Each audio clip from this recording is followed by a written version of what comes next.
Salut Alain. Salut Marie-Claude. C'est compliqué pour les gens qui ont envie de voyager, qui doivent voyager avec Air Canada. Air Canada, maintenant, qui menace d'annuler tous ses vols samedi, ça négocie quand même pas mal dur? Oui, ça négocie dur. Je te dirais que c'est plus une menace. Ils sont déjà en action. Une douzaine de vols déjà aujourd'hui, 500 annoncés demain. Et tous les vols, comme ça a été mentionné juste avant en introduction, à partir de samedi, ça veut dire près de 130 000 clients, voyageurs qui ne pourront pas décoller. Air Canada dit qu'ils vont être capables de les relocaliser, mais ils l'ont souligné, c'est la période estivale.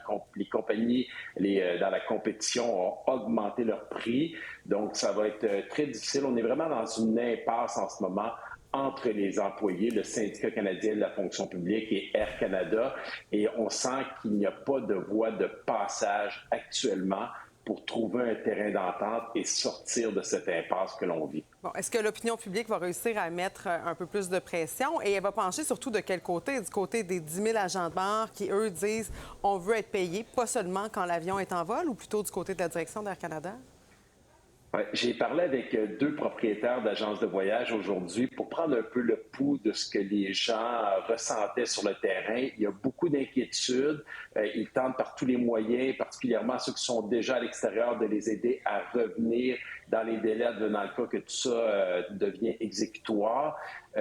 Mais en ce moment, je dirais plutôt qu'on a le sentiment que les gens sont sensibles aux revendications des employés. Il faut savoir que ce qu'ils revendiquent, c'est d'être payés sur leurs heures. Bon, il y a les augmentations de salaire, oui, mais les heures où ils ne sont pas en vol. Parce que les employés d'Air Canada, pour la très grande majorité des agents de bord, ils ne sont payés que quand l'avion décolle. Donc, ça veut dire que, bon, quand vous allez en vol, l'embarquement,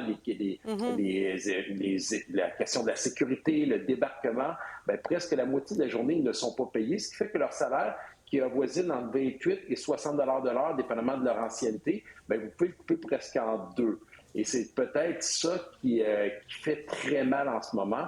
Et là-dessus, les gens sont relativement sensibles. Cela étant dit, tant aussi longtemps qu'on n'est pas touché par un voyage, on le voit lorsqu'il y a eu la grève, la Oui. question des passeports, les gens là, deviennent avec un enjeu Ça plus dépend. personnel et là, ils souhaitent un règlement là, qui arrive rapidement. Là. Ça dépend de la durée du conflit, finalement, ce que tu me dis. Air Canada qui annule tous ses vols samedi. Est-ce que ça, à long terme, ça risque de faire mal à l'image de la compagnie aérienne?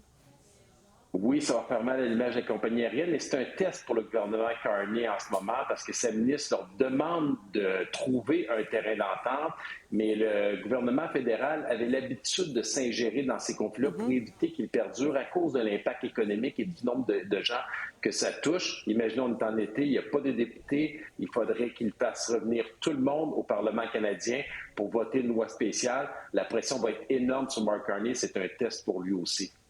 Merci beaucoup, Alain. On continue de suivre ça, bien sûr, et les voyageurs, certainement encore plus que nous.